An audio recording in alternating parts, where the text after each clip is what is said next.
What a blessing. What an honor. Just to step foot in the ancient city of Cairo. It's moving for me. Never been to Egypt, been all over Africa. Never been to the inimitable Egypt. And to be here at this historic institution, AUC, American University in Cairo, is profoundly inspiring. My very dear sister and colleague, Ferial Ghazul, who we go back 30 years. It's true. It doesn't look as if you've aged a day.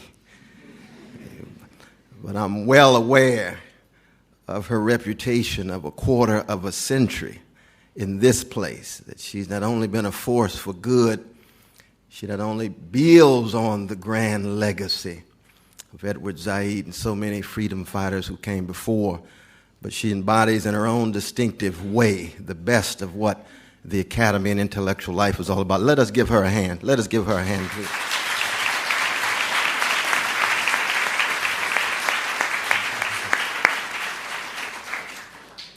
But it's also true that I am here to pay tribute to my dear brother Edward Said. He was a colleague, he was a comrade, and at the deepest level, he was a soulmate. When I met him in 1977 in the Big Apple, New York City, I was 24 years old, and he was 42. And he took me in. I sat in on his lectures where he reflected on Vico and Lukács and Goldman and Yeats and Spitzer and Auerbach, and Jonathan Swift, those figures who meant so very much to him. And we formed a deep friendship. In fact, I recall when he first alerted me that he had contracted leukemia. I went over his house and brought two deeply spiritual black brothers with me, James Washington and James Forbes. And you all probably know Edward Said was radically secular. But we prayed anyway. And we prayed because we loved our brother. And he didn't mind with his beloved wife Marion there in the living room. And at that time, Wadi and Naja, his wonderful, precious children, were very, very young. And they were not used to people praying in the living room. And we said our love for Edward Said is mediated by a rich black American tradition that says we want to embrace you, we want to hug you because you've already done so much. And this was back in the late 80s. He told the world in 91, he knew about it many years before. Then he was kind enough to drive to my surprise 40th birthday that my wife, Ethiopian wife, had sprung on me. And there was Edward Said and Mary and a whole host of others in my place. I'm trying to say that this is not an ordinary lecture for me. This has to do with very deep respect, profound love. He was one of the few academicians that I would take a bullet for, because I have a great love of the life of the mind and the world of ideas, but academics in America tend to be slightly spineless at times, if you know what I mean. But this brother here, he embodied courage, a mature courage. I'm not talking about an adolescent bravery or a naive audacity. I'm talking about a mature courage, there when you needed him. Writing, lecturing, sacrificing, taking risks, being in the zone of danger, being willing to actually walk in the valley of jeopardy. That's the kind of brother Edward Said was. And you all know, born in Jerusalem in 1935, but shaped in the bosom of Cairo, Egypt. Ewart Hall, then the main concert hall, the site of his own musical and cultural formation. You all know he was a classical pianist. Heard him play many times. We would debate Brahms versus X, Y, or Z. In the library here at AUC. And of course, you all, I hope you know, that Edward Said was the leading public intellectual in the latter part of the 20th century in the American nation, in the American democratic experiment, in the American empire. Isn't that something? Young Arab boy shaped in Cairo becomes the towering, exemplary public intellectual in the USA. That upset a lot of people, you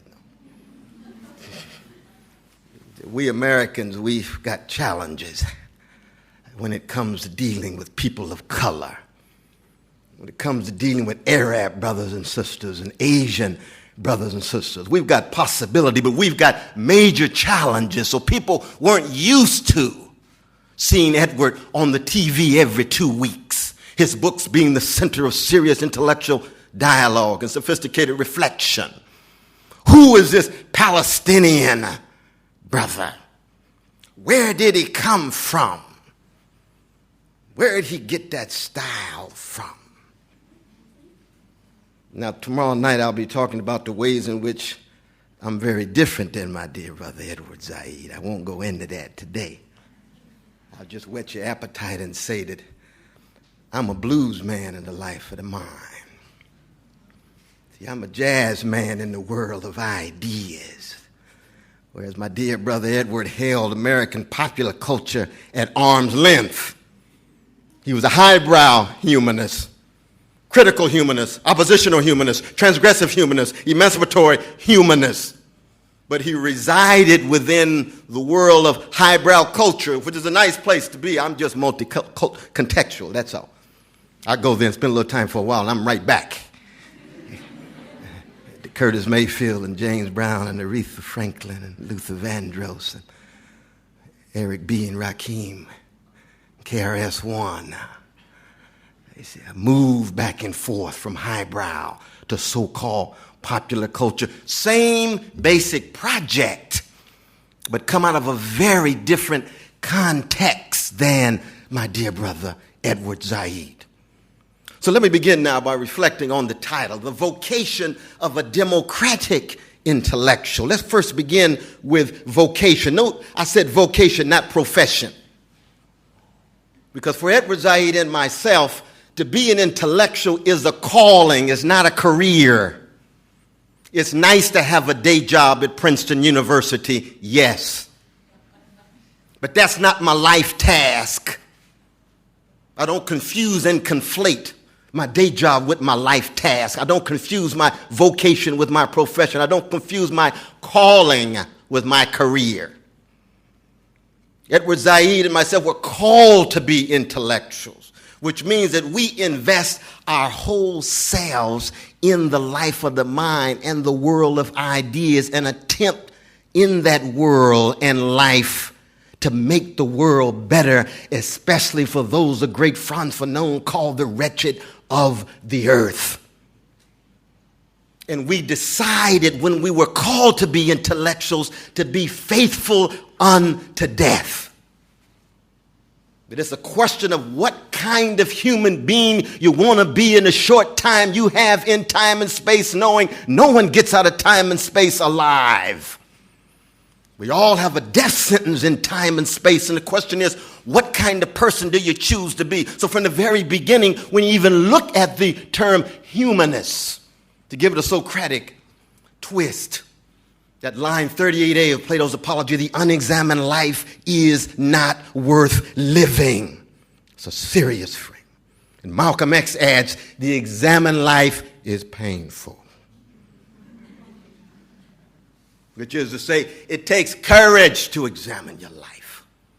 William Butler Yeats used to say it takes more courage to examine the dark corners of your own soul than it does for a soldier to fight on the battlefield.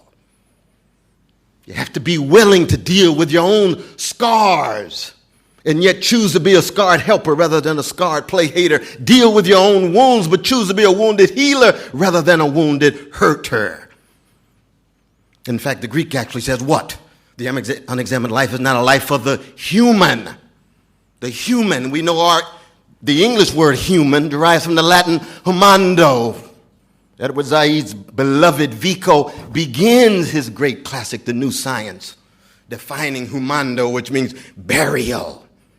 Burial, that's where humanity and humility come from. Burial, earth, soil, dirt, dust, filth, what I'd call the funk. Yes, the funk. The most terrifying question we could ever raise: what does it mean to be a featherless, two-legged, linguistically conscious creature born between urine and feces? That's us. And the love push that got us out of our beloved mother's womb. Put on your three-piece suit if you want to and act as if you're so sophisticated, subtle, and refined. But you know you started right there in the loving funk. And your body will someday be the culinary delight of terrestrial worms. No one gets out alive. So the question becomes, who are you going to be in the main while and main when? That short life that you have. What is your calling? What's your vocation? The Greeks called it Paideia, P-A-I-D-E-I-A, Paideia, deep education and formation and cultivation. Edward Said gave a historic commencement here in this very place, June 17th, 1999. The 76th annual commencement of American University. I'm sure some of you may have been here. In fact, who actually attended that lecture? Anybody here? You recall Edward speaking? What did he say? He said, education is my life. He invoked John Henry Newman from his idea of the university. It was about Paideia, the most profound sense of how you cultivate yourself, beginning with the formation of attention, that wonderful phrase from Simone Weil, the great French philosopher. The formation of attention. How do you get young people, especially young brothers and sisters of all colors, to engage in a shift from the frivolous to the serious, the shift from the superficial to the substantial, to move away from the various distractions, the massive weapons of distractions that are deployed by various societies, so people don't learn how to muster the courage to think critically for themselves, deal with life and death and pain and pleasure and joy and pain and justice and suffering and grief and sorrow. That formation of attention. And then that cultivation of self, where you actually have to come to terms with reality, not escapist forms that somehow hold reality at arm's length, not sentimental stories that somehow try to downplay the complexity and the depth of reality. And then have to keep alive memory, subversive memory, with the conversation of those who have gone before. Preserving the afterlife of the great ones of the past so that in your life they can live. If the past, the great figures of the past in the end give us the highest forms of life, it is our responsibility to ensure they have an afterlife in the work that we do. So when Edward Said invokes C.L.R. James and Franz Fanon and Aimé Césaire and Yeats and Auerbach and the others, he's trying to ensure their afterlife is preserved through his own work and life. There's a connection between the three dimensions of time: the past, the present, and the future. It's part of Paideia. And then, of course, there's a maturation of the soul. And that maturation of the soul has to do with fusing critical reflection with deep care and concern and compassion and love for others. But hypersensitivity to the suffering of others. hypersensitivity to the pain of others. And it's so rare in every century that you get a figure like my dear brother Edward Said. Because though imperfect that he was, because each and every one of us are cracked vessels anyway, Samuel Beckett put it so well, page 91 of his last prose fiction, Worst Word Ho. Try again, fail better. Try again, fail better. All of us relative failures. All of us searching for harmony, reconciliation, wholeness, but knowing we will fall short. No one of us free of spot or wrinkle. And yet able to still make progress, amelioration, betterment. You see.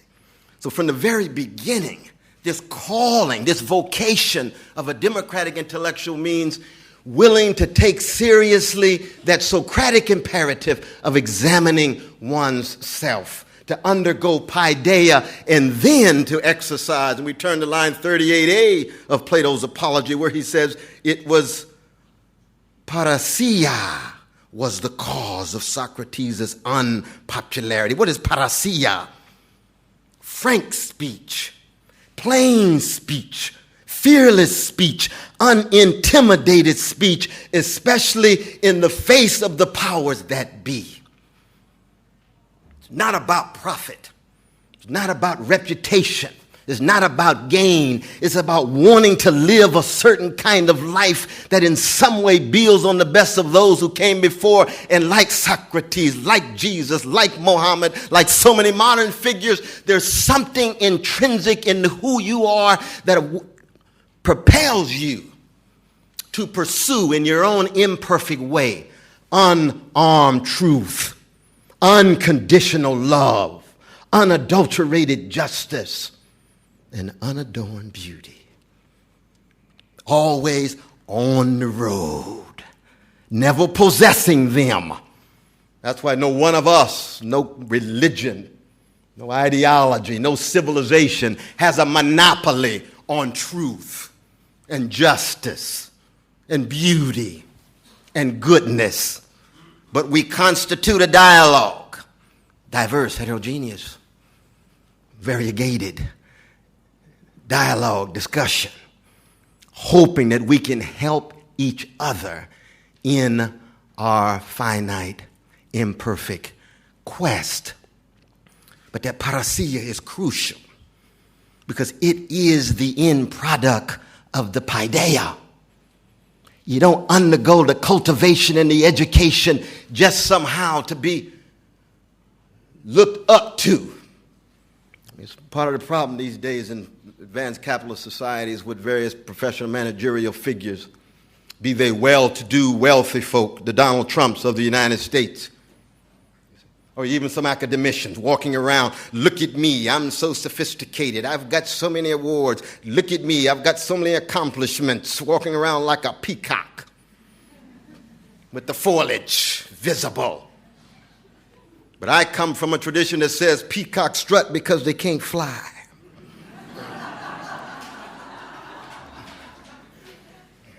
They snub because they're insecure. Where's your courage to think for yourself, to shatter conformity, shatter complacency, shatter cowardice, to be yourself, to find your own voice like the great blues and jazz musicians? So when you raise your voice the way Edward Said raised his voice or put pen to paper, it was clear that's Said's voice. Of course, there's no voice without bouncing up against other voices. But that's his distinctive voice, his irreducible subjectivity, the fact that he's unique, distinctive. Nobody like him. Why? Because that's true for each and every one of us. That's what Sly Stone meant when he wrote a song called Everybody is a Star. Nobody like you. Everybody unusual. There'll never be anyone like you in the history of the universe. But do you have the courage to find your voice? I didn't say echo as in the myth of Narcissus. Your voice.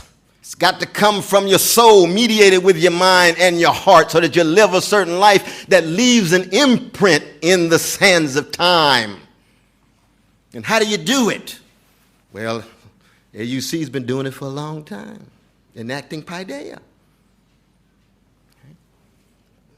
Now, Plato says, in the Phaedo, he says, love of wisdom, philosophy is a meditation on and preparation for death.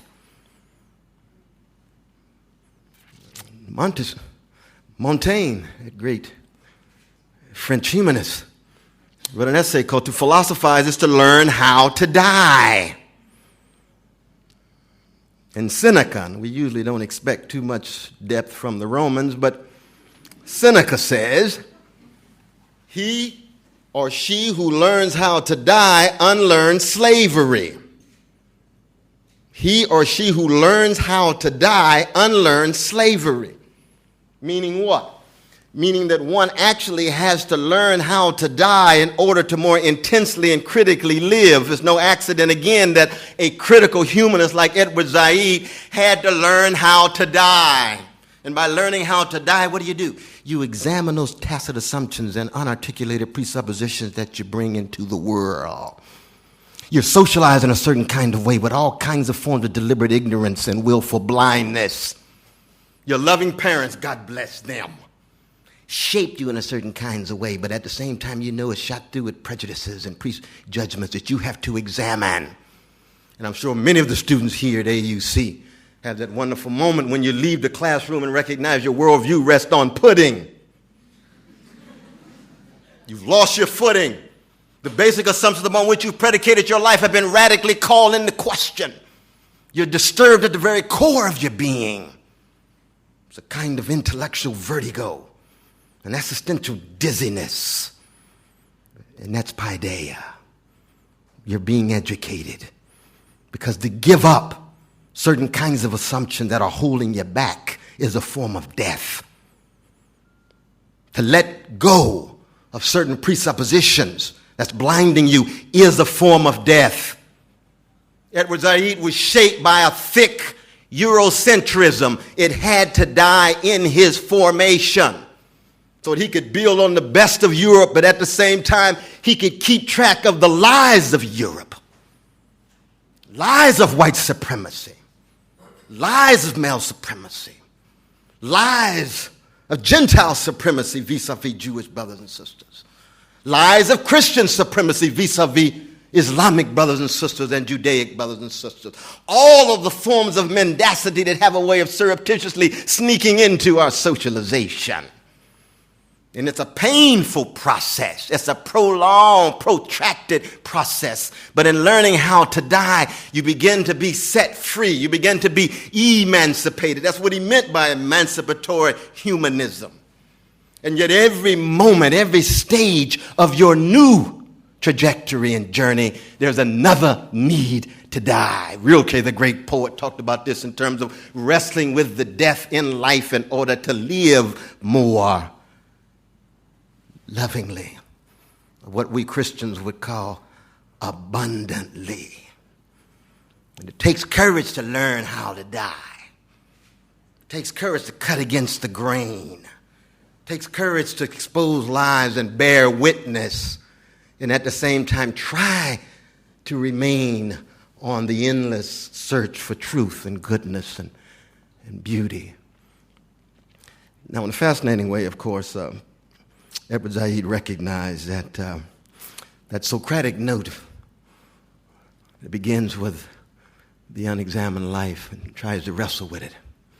It requires each and every one of us to unsettle ourselves, our society, and the world, to unnerve and unhouse ourselves, almost like Kafka's Gregor in the Metamorphosis, unhoused in his own house, hence exilic, homeless, unable to find one's place. Of course, the early reflections on his early life is entitled what? Out of place. Always wrestling with a strangeness and a foreignness, whether he's in Cairo whether he's in Jerusalem, whether he's in New York, London, or whatever. Be a stranger, as it were, in every foreign land, the echoes of Grand Hugo, who meant so very much to Edward Said. But Edward Said recognized that even wrestling with the Socratic imperative, and going back to the very figure of Socrates himself, yes, that Athenian with that beautiful flat nose of his, thick neck, walking around in the snow with 1 foot, standing on 1 foot for 24 hours. Socrates, strange brother. Very strange. Look so exemplary in many ways, opting for truth and love or wisdom over power, wealth, and status. But what's fascinating about Socrates, of course, and you all know this here at this grand institution, Socrates never wrote a word, and I certainly don't promote that today, you see. You got to write your papers, of course. Produce your evidence, put forward your subtle interpretation. But Socrates never wrote a word, but most importantly, Socrates never cried, never shed a tear. The dialogues of Plato and Xenophon and the satirical depiction of Socrates and Aristophanes as the clouds, Socrates never sheds 1 tear. And you would ask, well, was he married? Of course he was. Xanthippe. Did he have kids? Yes, he did. He had 2 sons. But he never sheds a tear. Now, for a democratic intellectual like Edward or myself, that's problematic. Socrates worth wrestling with, but we need to out-Socratize Socrates. We've got to raise some questions to even Socrates' deep commitment to intellectual integrity and personal humility. Why does someone not cry? I think Socrates never cried because he never deeply loved a concrete person. He loved wisdom, abstract formulations. He loved argumentation. He loved disputation. Did he ever love concrete persons the way Hamlet never loves, but becomes the exemplary figure in Western literature? We can debate whether he loved Ophelia. I say no. But that's serious business for a democratic intellectual like Edward Said or myself. You see? Because if you never really loved a concrete person, have you really lived in a substantial way? Or have you allowed intellectual commitment to somehow trump your existential development? And that's why the Socratic and the work of Edward Said, as well as myself, is always juxtaposed to the prophetic. And yes, Edward was radically secular, but he comes out of the legacies of Jerusalem. He comes out of the legacies of Judaism and all of its richness and complexity, of Christianity, all of its richness and complexity, and Islam, all of its richness and complexity.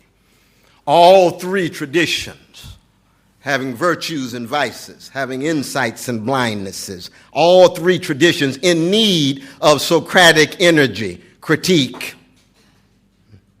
But what is distinctive about the legacies of Jerusalem in juxtaposition to Socrates of Athens is that it begins with tears, cries for help, tears of sorrow. It begins with oppressed peoples. It begins with subjugated peoples. It begins with demeaned and devalued peoples in the face of indifferent elites. And I use that term indifferent consciously. William James, a great American philosopher, used to say, indifference is the one trait that makes the very angels weep. George Bernard Shaw, in The Devil's Disciple, an early stage of his work, said indifference is the very essence of inhumanity. Rabbi Abraham Joshua Heschel, a towering prophetic figure of the 20th century in the United States, used to say indifference to evil is even more evil than evil itself. That's a radical claim. But what all are getting at is, in addition to the Socratic questioning and the calling tied to life of mind and world of ideas, there's the care, the concern. there's the focus on the suffering of others. You see? So that the very definition of what it means to be human is not simply mustering the courage to think for oneself, but also mustering the courage to empathize with others. Mustering the courage to be in solidarity, though it always with a critical twist, with the least of these. When you turn to Leviticus 19:18, love thy neighbor as thyself in Hebrew scripture. The love and mercy that first century Palestinian Jew named Jesus talked about. Not just golden rule, but even loving thy enemy. Not just the Sermon on the Mount, but the Sermon on the Plain in the Koine Greek New Testament. And then, of course, the grand figure Muhammad himself, building on both, so that you actually get a critique of the institution of slavery in Islam, which you find neither in Judaism for everybody, nor in Christianity, not even in my own beloved Jesus. I speak as a Christian. And how I wish Jesus had engaged in a critique of slavery as an institution. He just decided not to. I've got to wrestle with that. Muhammad did. Within his family, married a slave. But the motivation was the same, be it Amos or Moses, be it Jesus, or be it Muhammad. That prophetic strand within the legacies of Jerusalem that says to be human is to engage in a steadfast love or enact a steadfast love, which is a fundamental commitment to the well-being of others and most radically find joy in serving others. Edward Said writes a very moving and poignant letter to his beloved daughter, Naja. She actually publishes this in the magnificent collection of essays that the Professor Gazul put forward in 2005, I think it is, in your wonderful journal. Said says he slips it under the door to his daughter. She's about 16 years old. He says, Naja, never forget there's nothing better or nothing greater than trying to make the world a better place for the less fortunate, for those who are in pain and suffering. You see, that's not Socrates speaking. Socrates has no fundamental solidarity with the painful and the suffering, those wrestling with pain and suffering. Intellectual integrity is open to all, yes, for him. But there's not that solidarity. That comes out for Edward. Of course, that first name, Edward, already let you know he's got a British twist, all right? Named after the king's son. His grandfather was a Baptist missionary. The world. Right? He himself goes to Mount Hermon, a prep school for Christian evangelicals in the United States. Time he spends at Princeton, authors ask Mary and R.P. Blackmur, towering critics, trying to get Edward to build on the twofold legacies of Athens and Jerusalem. He's shaped by a Jewish brother named Harry Levine at Harvard.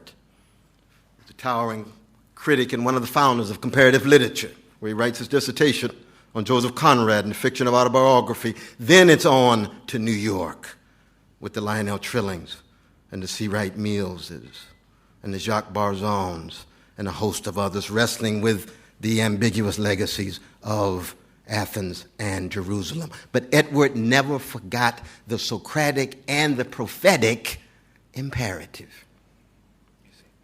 Now, for someone like myself, that I'll talk about a bit more tomorrow night, it's probably best enacted in fusing the spirituality with Socratic questioning with the spirituality of profound loving that you get in a work like John Coltrane's The Love Supreme. Marvin Gaye's What's Going On. Stevie Wonder's songs In the Key of Life. Toni Morrison's Be Loved. To raise such critical questions about yourself that you decide to kill your own precious child because you don't want that precious child to be so scarred and wounded by white supremacist abuse, so that your Socratic questioning leads toward destruction.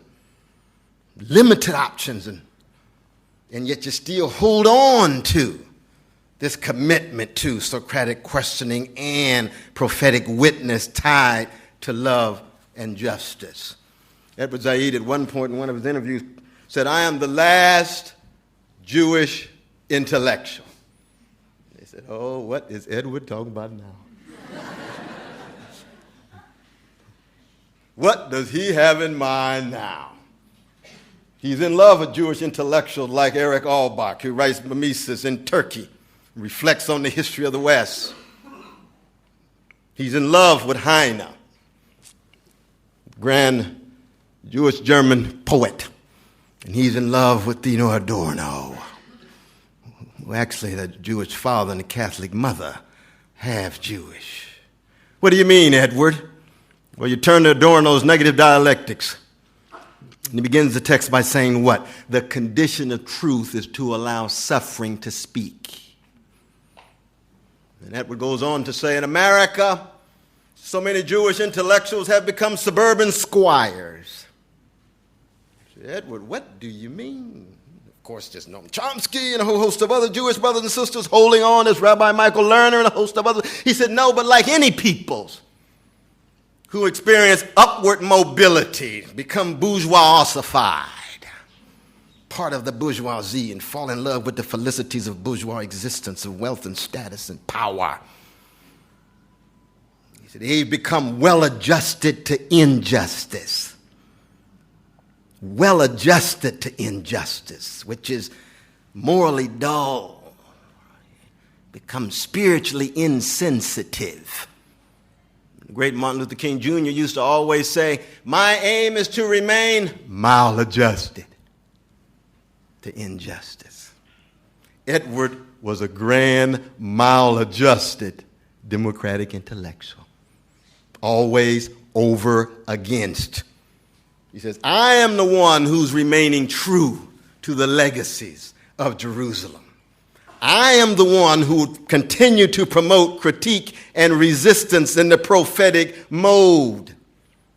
And I do so not as a professional. Edward abhorred the category professional, as I mentioned before. And what did he choose to opt for? Amateur. Why did he call himself an amateur? Why those wonderful pages on what it means to be an amateur in representation of the intellectuals William Reith lectures that he gave in 1993? Why did he talk about it in musical elaboration? His wonderful book on classical music and the difference between an amateur and a professional. Well, an amateur has to do with amor, love, joy, passion, based on the subject matter and trying to understand that subject matter within a larger picture, trying to shatter the disciplinary division of knowledge in the university. Going beyond even interdisciplinary, because the very notion of interdisciplinary still presupposes disciplines. It's just inter, connection. It's de-disciplinizing, acting as if they don't even exist precisely because one must never confuse the universe with the university. And the universe is not divided into nice little specialized slices. So you're majoring in engineering, but you don't want to read poetry. As if you're not going to have to deal with catastrophic moments in your life. As if you're not going to have to wrestle with what the poets have had to say about the catastrophic and the calamitous and the disastrous. And we don't trash engineers either. Thank God for science and technology, but always under the aegis of capital tied to profit making and money taking.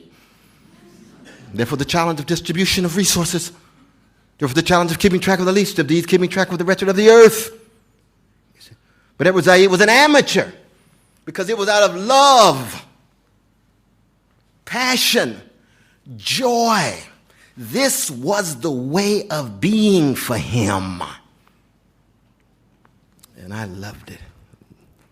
Times we spent together, deep joy, deep passion, deep love. Yes, we marched together.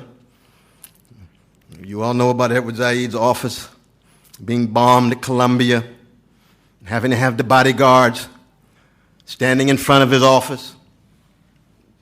2 weeks after Somebody came to my house, put a gun to my wife's face, looking for me, trying to shoot me down. I said, I'm ready. I go with a smile because I've already known that the calling that I have is such.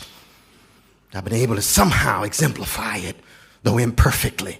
We talked about it on the phone. Brother West, what you going to do about the death threats? No big thing. Just don't mess with my mama. I'm a Christian, but not a pacifist. I said, but Brother Edward, how you doing, brother? He said, yeah, same here. Holding on. Can't go on. I will go on. That other grand Paideia obsessed artist, the white blues man called Samuel Beckett. What are you trying to get at, Brother West? I'll come to a conclusion in this way. That the Socratic note shot through Edward's own sense of calling, and the prophetic note, the other crucial pillar for Edward, was tied to a third. You get this at the very end of Edward's career and of his life. I call it a blue note. Even though, again, Edward's distance from popular culture was such that if he didn't have the appreciation of jazz that we would have liked, he followed Adorno in that regard. In fact, in the wonderful letter that his daughter writes, she says, my dad was hopeless when it came to popular culture. He only liked 4 songs. One was What Love Got to Do With It by Tina Turner.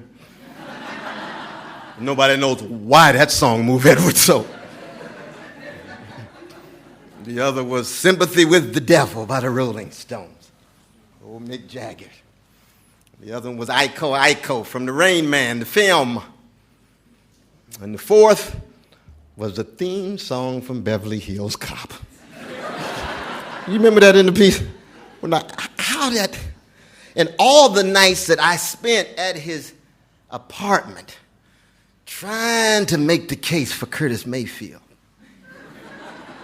trying to make the case for James Brown, and the Temptations, John Coltrane, Miles Davis, Thelonious Monk, Sarah Vaughan, Billie Holiday. I said, Edward, you're my brother, but sometimes I think you are artistically unmusical when it comes to certain kinds of popular music. But I'll call it a blue note because when you look in the essays on late style in Edward's work, he's preoccupied with, in some ways, the greatest European artist of all time, Ludwig van Beethoven himself. He's preoccupied with those string quartets, like that Opus 131, the greatest string quartet ever written, the next to last work that he put forward before he died. He says, what is it about this late style? It is tragic-comic like the Blue Note. Tragic-comic in the sense that it acknowledges the inability for any kind of totalizing, reconciliation, harmony. You're always caught within the opposition. You're always caught within the contradiction. There's no way out. Wrestling with disenchantment and pleasure, but no third moment. Now, of course, for Adorno, the backdrop was Hegel and Marx. For Zaid, the backdrop was Vico and Gramsci. But it's tragic-comic in the end. I used to debate Brother Edward over, for me, the greatest European late modern thinker of all time was Anton Chekhov. Why not Chekhov? No Beckett without Chekhov. Tragic-comic to the core, just like the blues. Because the blues is catastrophe expressed lyrically, but still mustering a smile, a willingness to criticize, and a willingness to love in spite of the darkness. That blue note, as it were, of dissonance. And there's no accident that Edward was actually deeply drawn to the contrapuntal. In some ways, he's a contrapuntal dialectician rather than a negative dialectician, as an Adorno, because music was so fundamental for him. In fact, in one of his interviews, he says he actually was deeply shaped by the notion of the grand lady, of the grand woman of Arabic music. Her name was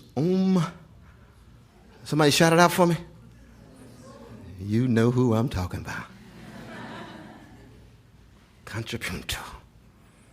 Voices bouncing up against, no resolution, no third moment of harmony, always somehow dissonance being there.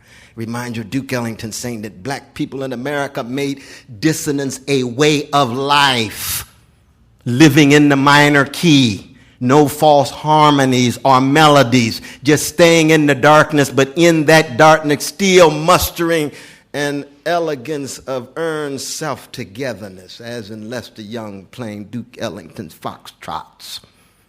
Style, class, but knowing you're catching hell, but not allowing that hell to have the last word. Edward Said never allowed hell, misery, dogmatism, bigotry to have the last word. Always desire in the face of death.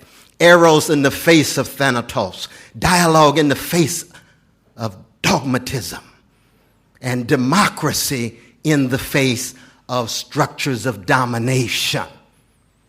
And it's very interesting. Edward Said only begins to use the language of democracy very late in his work. One of my criticisms of Edward Said was always, my dear brother, you've never immersed yourself enough in the richness and complexity of the USA.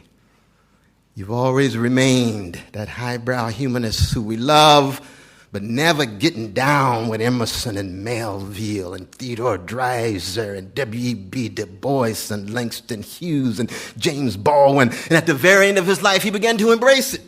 In his book, Humanism and Democratic Culture, I was surprised. I said, my God, you've got democracy now in the title.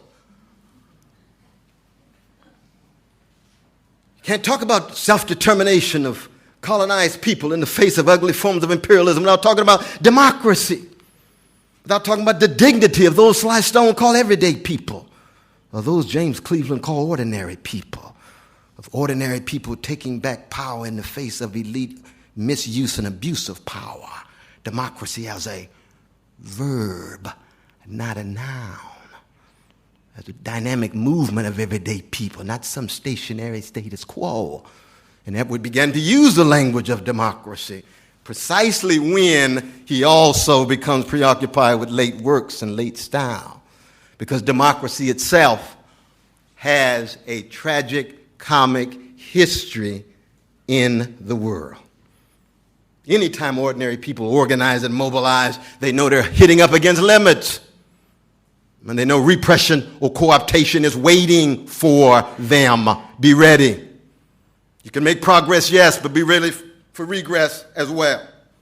And yet the real key is, how do you hold on to your vocation and your calling to keep the Socratic energy going, to keep the courage to love alive, and most importantly, to keep the courage to hope alive. And I want to end on this note. Though Edward Said was a radical secular brother, my dear radical secular brother, that he was a prisoner of hope. He was not a proponent of optimism. There was no way that he could come out of the Palestinian struggle, wrestling with being victimized by victims themselves, Jewish brothers and sisters jumping out of the burning buildings of an oppressive Europe and then landing on the back of Arab Palestinians.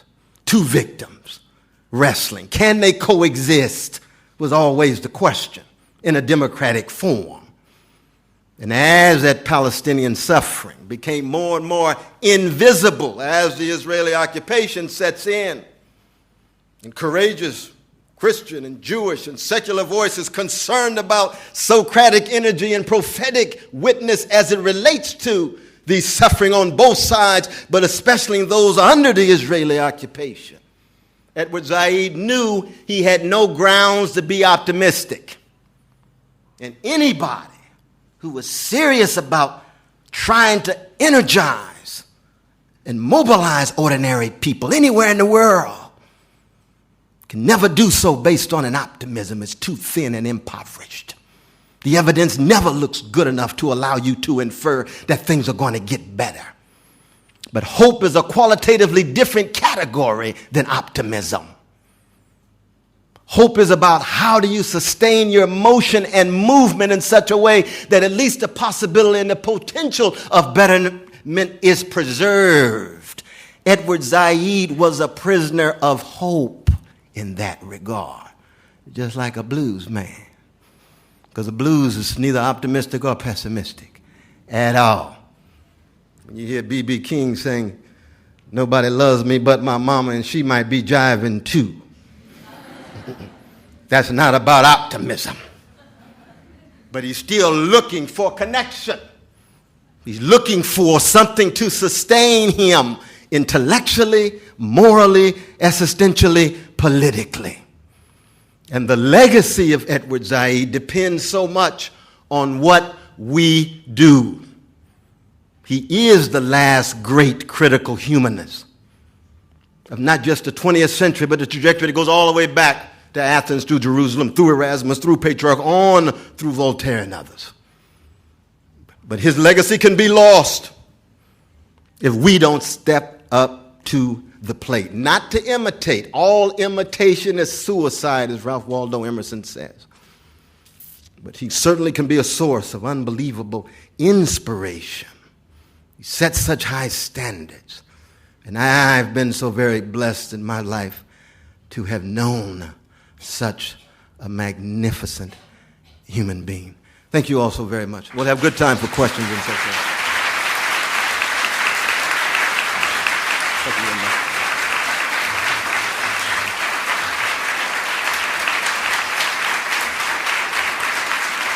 God bless you. God bless you, Lord.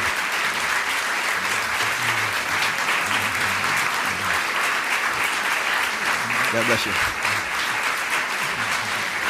Oh, thank you very much.